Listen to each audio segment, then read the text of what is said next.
Buenas, ¿cómo están? ¿Todo bien? Bueno, me alegro. Empezamos esta segunda clase del curso de diversidad sexual y géneros y para aquellas personas que no se dieron cuenta, hay un trabajo práctico o los invitamos a que lean y a que vean un, un video que colgué este lunes que se llama El juego de los privilegios, porque va a tener mucho que ver con la clase que vamos a llevar hoy adelante. Justamente decíamos que empezamos el segundo trayecto, que en este segundo trayecto ya dejamos un poco la noción del régimen heteronormativo, nos desprendemos de esta visión heteronormada, heterocisnormada de la realidad. Nos han ayudado algunas autoras queer, particularmente nos ha ayudado Michel Foucault, nos ha ayudado Gayle Rubin cuando hablas sobre sistema sexo-género. Y lo que vamos a hacer hoy es ver cómo otros autores queer o otras autoras queer, particularmente en este caso Kate Bornstein, intentan graficar el sistema sexo-género de una manera más entendible y un poco más lúdica para el común de la gente, ¿no? Habíamos hablado que Gayle Rubin define el sistema sexo-género como un conjunto de disposiciones por los que una sociedad transforma la sexualidad biológica en productos de la actividad humana y en los cuales se satisfacen esas necesidades humanas transformadas. Cuando Kate Bornstein empieza a ver este modo de pensar la estratificación social, intenta llevarlo a través de un gráfico. Ella es una persona bastante particular, ella misma se define en su autobiografía como un chico judío que se une a la ciencia de la cientología y que después la deja 12 años más tarde para transformarse en una hermosa mujer que es ahora. Eso para que más o menos entiendan quién es Kate Bornstein y cuál es también la particularidad de su texto. Es una mujer trans adulta y es muy graciosa en cómo transcribe algunas cuestiones de la teoría queer, que quizás son un poco complicadas porque vienen de la filosofía de género, que quizás es bastante difícil de adquirir, pero lo trata de hacer de una manera más simple. Ella lo que hace es piensa cómo poder graficar el sistema sexo-género. Ella piensa en un pretzel porque le encantan, pero tenía como una forma medio como si fuera de infinito. El pretzel es como una galleta salada que tiene como una forma como de nudo. Y no graficaba muy bien cómo ella lo pensaba al sistema sexo-género hasta que vio al reverso del paquete la pirámide alimenticia. Y ella dijo, quizás está bien, en el cual justamente la pirámide alimenticia, para aquellas personas que no saben de lo que estoy hablando, es justamente lo que recomiendan los nutricionistas comer, que es en la base se encuentra los granos, las frutas, las verduras, que es todo aquello que uno debería comer con más cantidad, y a medida que va subiendo puede encontrar lácteos, puede encontrar carnes, puede encontrar otro tipo de comidas, hasta que en la punta se ve aquello que es como lo que menos se debería consumir, lo que menos debería uno tener en la alacena, que son los fritos, las grasas, la comida procesada. Ella justamente piensa esto y dice, me parece que quizás tiene algo que ver con cómo es la sociedad actual. Y ella va a hacer un gráfico que lo colgué en el foro de hoja de ruta, que es justamente la pirámide de género e identidad de poder. Y en la cual se hace una pregunta muy fácil y muy simple y bastante llamativa, que es ¿quién está en la cima? ¿No? Y generalmente cuando nosotros estamos en la clase presencial preguntamos al público ¿quién está en la cima? Entonces ahí ustedes dicen que podría llegar a ser un hombre blanco, heterosexual, cis, puede ser católico, judío, de religión protestante, según el país donde haya nacido, exitoso, empresario, procreador, y ¿qué más? Y atractivo, eso también es importante, después lo vamos a ver por qué y lo vamos a ver en el juego de los privilegios.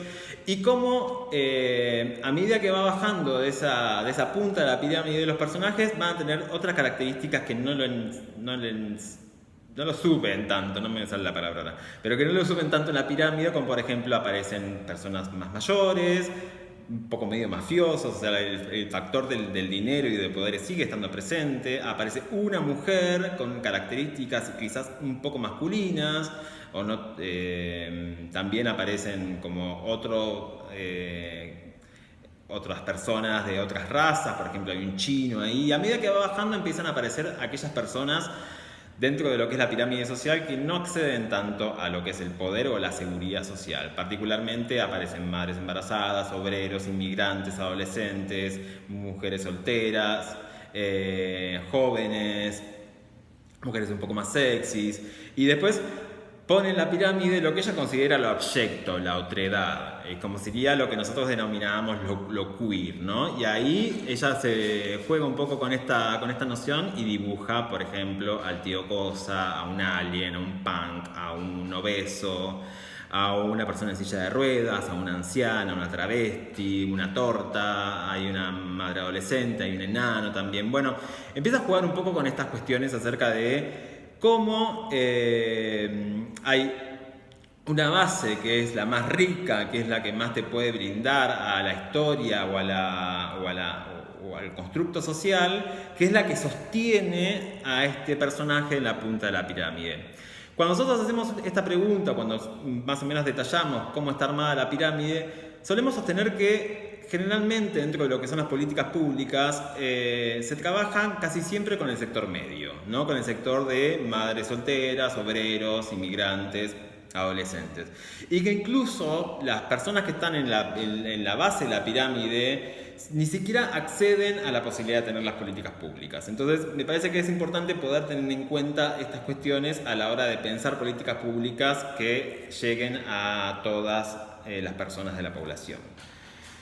Cuando intentamos detallar esto justamente, vi el juego de los privilegios, que era un video que había visto que estaba en inglés. Encontré más o menos que los subtítulos en castellano no están tan mal, así que se los pasé. Y es un video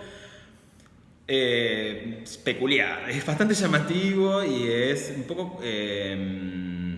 no me sale la palabra, estoy muy mal con las palabras, pero genera algún tipo de confusión o genera algún tipo de incomodidad, más que nada. Pero lo que me interesaba acerca de este video, más allá de las sobreactuaciones de los personajes y que son todos muy estereotipados, recordemos eso, los personajes son estereotipados y están hechos así medio a propósito. Pero particularmente lo que se trataba del juego de los privilegios en esta escalera de las riquezas tiene que ver con cómo a los cuatro personajes se le adjudica una carta de privilegios, ¿no? En la cual tenemos a un hombre blanco heterosexual, lo recuerdo por acá, tengo acá el machete. Tenemos un hombre hetero blanco conservador católico, que está con la figura de una crucecita. Y está en el nivel 6, que es nivel gestión superior. Un hombre hetero blanco moderado, o sea, que sería de centro, políticamente está en el centro. Una mujer bisexual blanca progresista. Y un hombre negro pansexual musulmán. No se preocupen por la palabra pansexual, la vamos a ver en el próximo video, ¿no? En el otro no, en el otro. Bien, entonces, estos cuatro personajes empiezan a jugar con las cartas que ya le vienen predeterminadas. Justamente el hombre negro pansexual musulmán es el que menos posibilidades tiene si queda en el nivel 1, que es el desempleo. Y empiezan a jugar como varias cartas. Es entretenido verlo, pero al mismo tiempo te genera algún tipo de pensamiento con respecto a qué tipo de cartas se juegan, ¿no? Justamente hay los personajes que menos posibilidades tienen reciben una carta de igualdad social. Esta carta de igualdad social sería la carta de género y la carta de la raza, que se juegan en momentos determinados y que le permiten bajar a otros personajes. El juego justamente termina cuando uno de los personajes, que es el hombre promedio, que juega algunas cartas mientras las otras personas están como discutiendo. Particularmente hay un par de cartas que juega que también depende mucho de particularmente de la raza, de género y de las posibilidades que han tenido a lo largo de la vida.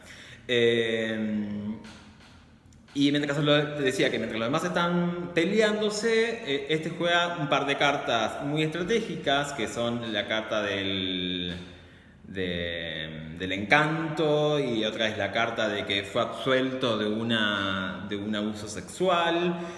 y que tenía la posibilidad de poder nivelar para abajo y que queden todos en un mismo nivel, que es el nivel de la justicia social, y de cómo ahí permitía seguir el juego. Él, ante la presión que recibe del resto, decide no jugar esta carta y volver todo el juego para atrás, jugando la carta de Trump. Es muy interesante esta carta, en la cual una reacción conservadora resulta en un nuevo distribuidor de mano dura, obligando a que todas las cartas de igualdad social y cartas previamente jugadas se inviertan y que vuelva todo a cero. Es un video en el cual lo que te quiere mostrar este grupo de actores es justamente cómo hay algunos aspectos que inciden dentro de la estratificación social, particularmente la raza, ¿no? La raza está, para aquellas personas que son blancas es un beneficio, lo vimos en la carta de la herencia, pero para la persona que es negra le permite una carta de igualdad social, que es la carta de la raza. Con respecto a la identidad política tenemos los conservadores, el que está en el centro y la chica que es progre. Dentro de lo que es la religión tenemos por un lado lo que es el conservador con la cruz y tenemos el musulmán.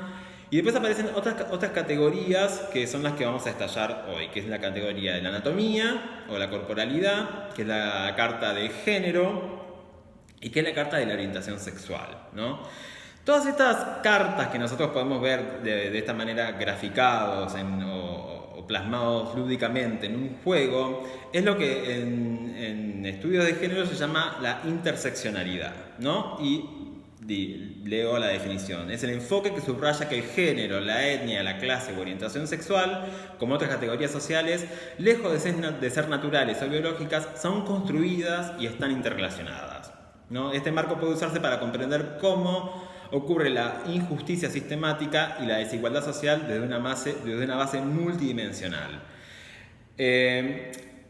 Quería contarles que este término fue creado en el año 89 por Kimberly Crenshaw, que es una jurista afroamericana, y permite ver justamente la interacción e intersección de los distintos sistemas de opresión y sus consecuencias para los derechos humanos, particularmente de las mujeres. Y ahora vamos a ver de qué manera justamente fueron las mujeres, cómo en su organización y en la organización de grupos feministas intentaron exponer los sistemas de opresión a lo largo de la historia.